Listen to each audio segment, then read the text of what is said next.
it's your foodies. Today I'll be sharing with you how to make these super cute mini pancakes.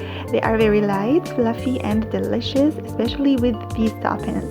They are very easy to make. The ingredients you need are few and found in your kitchen, and it definitely going to be a showstopper in your home. If you like this video, don't forget to show love with a thumbs up, comment, share and subscribe, and let's get started.